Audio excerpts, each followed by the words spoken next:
Tonya Adair joins us now. Thanks so much for coming in. Oh, glad to be here. Thank you for inviting me. So you all have a plan moving forward that gets back to the basics as far as reading, writing. And mathematics. Yes. What does that look like this year? So basically, this highlights our commitment to ensuring high quality instructional programs and materials and practices for all students across the board, particularly in reading, writing, and mathematics, however, not leaving out other content areas. And so that can be looked at as spreading reading, writing, and mathematics through all content areas, because it's definitely something that is needed. And you've laid out specific goals. So for one of the goals with reading, to have all students reading at grade level. How did you come up with that goal? Why was that so important? Because what we're seeing, it's important because less than 20% of our students right now are not on target for reading at grade level.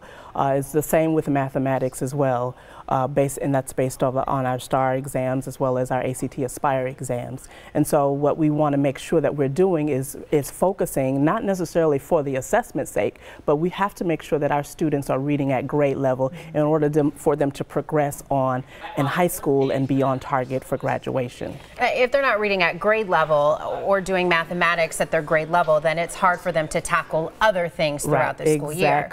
Exactly. So we know that reading and mathematics is something that's needed in other content areas, particularly science. Mathematics, you need to know mathematics in order to be productive in science, and you need to be able to read in order to succeed in any of the content areas. And so that's what we want to make sure, that we are setting our students up for success across the board from the time they enter until the time they graduate. So how do you go about attacking that goal throughout the school year? So one of the things that we've been doing is aligning curriculum to make sure that there is a progression. So we've spent the summer in work groups. So we have a reading work group, a writing work group, and a math work group. And these are content experts that we use, teachers from the schools as well as administrators from across the district areas. Some have specific contents that they're stronger in. So we use them in helping to align, begin working on alignment of curriculum, as well as providing the professional development that is needed for us to be able to show that we are really targeting in on reading, writing, and mathematics for our students to be successful. Now, today is the first day for many students. Yes. Let's fast forward to the end of the school year. What are you hoping for? We're hoping that we have more of our students that are successful, not just on the state exam and the local exams, but we're seeing higher grade point averages as well. We know that the average grade point average for Milwaukee Public Schools is less than a 2.5. We want to see that increase, and the only way to see that is increase if students are being more productive, if students are reading, writing, and doing math at mastery levels across the board. And so we definitely want to see that improvement. We want to see students their whole outlook on themselves increase as well. And we want to just know that Milwaukee Public Schools is doing a wonderful job, not just in the activities that we provide, but we're showing some improvement academically. And that's what we definitely want to be highlighted by the end of the year. And we know that it takes 3 to 5 years for true improvement to show, but we can show incremental growth and improvement. And that's what we want to see by the end of the year. Well, thank you so much for joining us. And Chief Adair actually just sat down with us and talked more about this plan a little more in depth. You can view that by heading to our website. That's tmj4.com. Coming up, stolen slippers return. The Hollywood icon now back after being missing for more than a decade. And major shakeups for some blockbuster franchises. The changes that could impact your favorite series. An iconic and long-lost pair of ruby slippers has been found. 13 years ago, this pair of Dorothy's ruby slippers from The Wizard of Oz slipped out of a Minnesota museum on loan from a man who'd owned them for decades. More than a decade later, the FBI announcing this afternoon the shoes are in hand. Well, plenty of movie news today involving the stars of several major franchises. Here's David Daniel with the Hollywood Minute. Solomon Lane escaped in Paris. Now the world is at risk. China loves Mission Impossible Fallout. The Tom Cruise movie had the franchise's biggest opening day and biggest three-day launch ever in China. It's also Cruise's best debut in China. One of the film's investors is Chinese e-commerce giant Alibaba, which promoted the film to its more than 500 million online consumers. You know who I am, yes? You're Drax, the Destroyer. But maybe not for much longer. Guardians of the Galaxy star Dave Bautista is sounding more and more like he may not return to the franchise. He's blasted Disney, which owns Marvel, for firing Guardians writer-director James Gunn, and recently on a British TV talk show, Bautista said, "To be honest with you, I don't know if I want to work for Disney."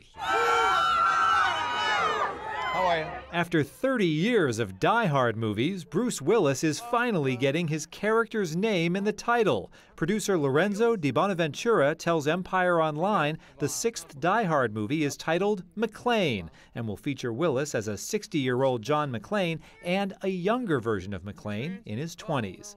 In Hollywood, I'm David Daniel. Live at 12:30 is up next. Your top stories including 2 million along the Gulf Coast bracing for a tropical storm. The moves being made to keep families safe. Also, nomination hearings for a possible high court justice begin. What we should expect to see this week. Right now, from Milwaukee, this is today's TMJ4 live at 12:30. Now at 12:30, a lull in the rain as temperatures heat up as thousands in our area head back to school. A live look outside when we'll see the heavy rains return. And thanks for being with us once again this afternoon. I'm Vince Vitrano. And I'm Elise Preston. Let's go ahead and check in with meteorologist Brian Isnansky. It is beautiful outside, Brian. A little sticky, though. It sure is. Yeah, that shot downtown was fantastic. Blue skies, nice to see for a change. A little bit more cloud cover over the airport. But yeah, as you mentioned, things are getting quite toasty. 87 degrees. And a dew point of 73. That makes it feel more like the 90s. In fact, here's a look at your feels like temperatures across southeastern Wisconsin. It feels like 94 right now in Milwaukee, 93 in Racine, 92 in Burlington, 90 in West Bend, and 92 the current heat index in Fond du Lac. We are starting to notice a little bit more puffy cumulus clouds starting to develop across southeastern Wisconsin, and maybe eventually one of those turns into a shower or a stray thunderstorm. But you can see the bulk of the rain is well to the northwest of us. So here's your forecast for the remainder of the first day of school. And yeah, recess time is going to be sticky. 88 degrees at recess, heading home. 86 degrees with just a slight chance of a thunderstorm. I think the kids stay dry for today. However, that changes maybe as soon as tomorrow morning. We'll time out our next chance of rain, and look when a cold front finally cools us down a bit too. Coming up here in a few minutes, Vince and Elise. Well, people along the central Gulf Coast are buying supplies. Some are just leaving the area as Tropical Storm Gordon moves a little bit closer to shore. Forecasters say that Gordon could become a hurricane as it makes landfall overnight or early Wednesday morning. Carrie Sanders is in Biloxi, Mississippi with this update. There are some mandatory evacuations already in place for Gulfport, Biloxi, and Long Beach, but those evacuations that are mandatory are in the harbors. Folks who thought that they would ride the storm out on their boats have been told that's not going to happen. That's a relatively new law. It was a year ago that Nate came ashore. 2 people died.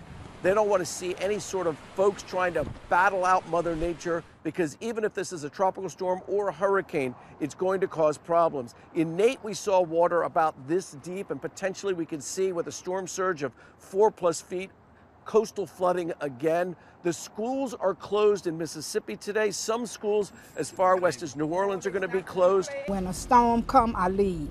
The opportunity exists because of the timing of the storm for folks to go to the grocery store. Stocking up on some stuff just in case.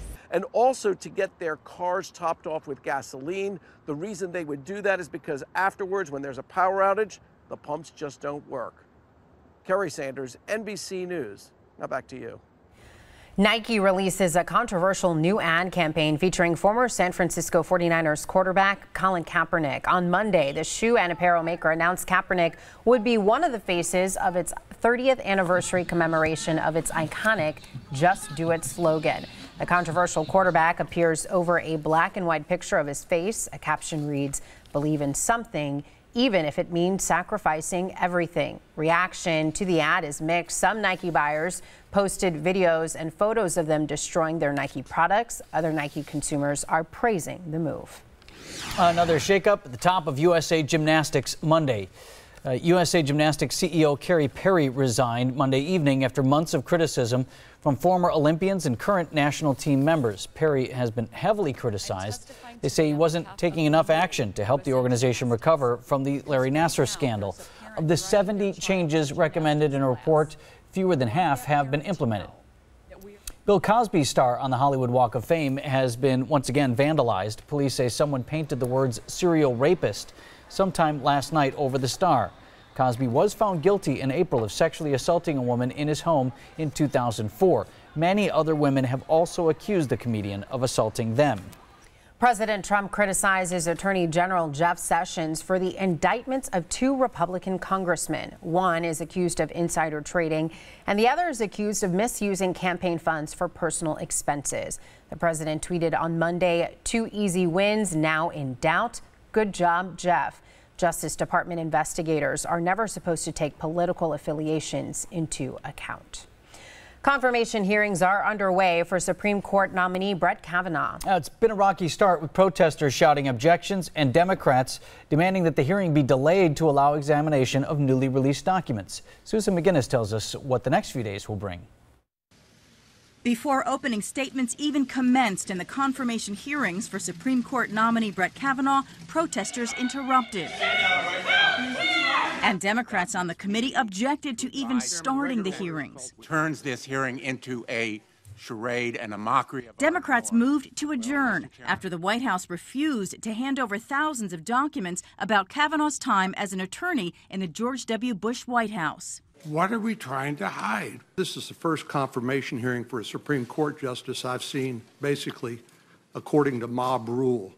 The objections delayed Kavanaugh from delivering his opening statement, leaving him with only brief remarks this morning. I'm honored to be here today. Once the questioning does begin, Democrats on the committee will grill Kavanaugh about hot-button issues, including gun rights, health care, and abortion rights. Democrats worry Kavanaugh would protect the president from the Russia investigation, since he's written an article that presidents should focus on their never-ending tasks without distraction.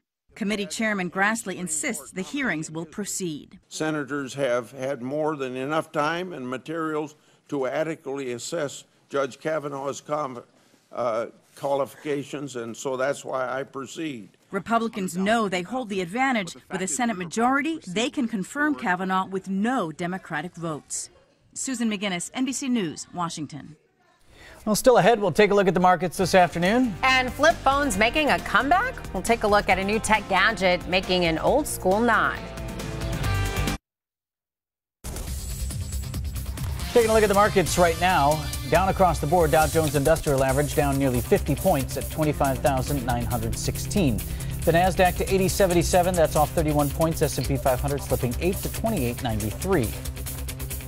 Business email compromise scams are on the rise. According to the FBI, they've spiked in the past year, and home buyers are often the target. Home buyers are tricked into wiring their down payment on the day of closing to a fraudulent offshore account, often by scammers posing as real estate professionals. The FBI says home buyers should always verify any suspicious correspondence associated with a home purchase or sale. After a strong start to 2018, the U.S. housing market has seen some sales slowing for months, and now we're getting some real data as to what is behind the slowdown. Diana Olick reports.